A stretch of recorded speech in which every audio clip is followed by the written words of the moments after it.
কাজে যদি জড়িত থাকতাম তাহলে তো আর থাকতাম না বাংলাদেশে, অনেক আগে পালিয়ে যেতাম, তাই না? কেউ ক্রাইম করে কোনো সময় নিজের এলাকায় থাকে না, থাকে। তাই সালমান শাহর হত্যার বিচার হোক, সুষ্ঠুভাবে হোক, সুষ্ঠু সমাধান হোক, সুষ্ঠু জাতি জানুক কীভাবে সালমানের প্রবলেমটা হয়েছে, কীভাবে সালমানের অ্যাক্সিডেন্ট হয়েছে, তাই না? সালমান শাহ হত্যার দায় স্বীকার করে পুলিশের কাছে আত্মসমর্পণ করলেন সালমান শাহর বন্ধু ও খল অভিনেতা ডন। ঢাকায় চলচ্চিত্রের অমর নায়ক সালমান শাহ ক্যারিয়ারের তুঙ্গে থাকা অবস্থায় 1996 সালের 6 সেপ্টেম্বর তিনি রহস্যজনকভাবে মৃত্যুবরণ করেন। লাশ উদ্ধারের পর ধারণা করা হয় তিনি আত্মহত্যা করেছেন, কিন্তু পরিবারের দাবি তাকে খুন করা হয়েছে। দর্শকপ্রিয় নায়ক সালমান শাহর মৃত্যু নিয়ে দীর্ঘ 29 বছরের তদন্তের পর নতুন করে হত্যা মামলার দায়ের করা হয়েছে। গত 21 অক্টোবর রমনা থানায় দায়ের হওয়া এই মামলায় 11 জনকে আসামি করা হয়েছে। এর মধ্যে সালমান শাহর সাবেক স্ত্রী সামিরা হক, ব্যবসায়ী আজিজ মোহাম্মদ, ভাই লতিফা হক লুসি এবং খলনায়ক ডন সহ আরো কয়েকজনের নাম রয়েছে।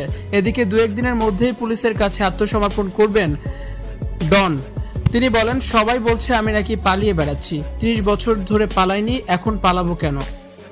30 বছরে পালাইনি, এখন পালাবো কেন? আমি বাসাতেই আছি, ভাবছি 2-1 দিনের মধ্যেই পুলিশের কাছে আত্মসমর্পণ করব, কারণ 30 বছর ধরে যন্ত্রণা ভোগ করছি, এর একটা সুরাহা হওয়া দরকার।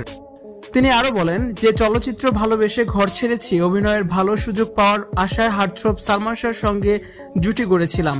মা বউয়ের ভালোবাসা থেকে বঞ্চিত মানুষটির সুখ দুঃখের সাথী হয়েছে, তাকে আনন্দে রাখার চেষ্টা করেছি, কিন্তু সালমানকে ভালোবেসে আমার ক্যারিয়ারের 12টা বেজেছে, আজও ঘুরে দাঁড়াতে পারিনি। সালমানকে ভালোবেসেছি বলেই জীবনের প্রচন্ড ঝড় মেনে নিয়েছি। এই অভিনেতা আরো বলেন, সালমানকে ভালোবাসার যন্ত্রণা আর সইতে পারছি না। আমিও তো মানুষ, আমারও তো বাঁচতে ইচ্ছে করে। সালমানকে ভালোবেসে অনেকেই আত্মহত্যা করেছে, আমি করিনি। এটাই কি আমার অপরাধ? আমি আত্মহত্যা করলেই কি সবাই খুশি হতো? উপরে একজন আছেন, তিনি সব দেখেন। একদিন সত্য প্রকাশ হবেই, তবে আমি সেদিন দেখে যেতে পারবো কিনা জানি না।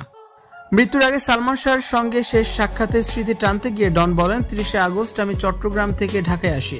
সালমান বলেছিল পরিচালক শিবলি সাদিক ভাইকে জানাতে যে সে 3 সেপ্টেম্বর ঢাকায় এসে আনন্দ অশ্রু ছবির শুটিংয়ে অংশ নেবে। আমি খবরটা পৌঁছে দিই। দুদিনের ফাঁকে ভাবলাম বগুড়ায় ঘুরে আসি, কিন্তু বাস ধর্মঘটের কারণে ঢাকায় ফিরতে পারিনি। এরপর 6 সেপ্টেম্বর ঝড়ের মতো খবর, সালমান শাহ আর নেই।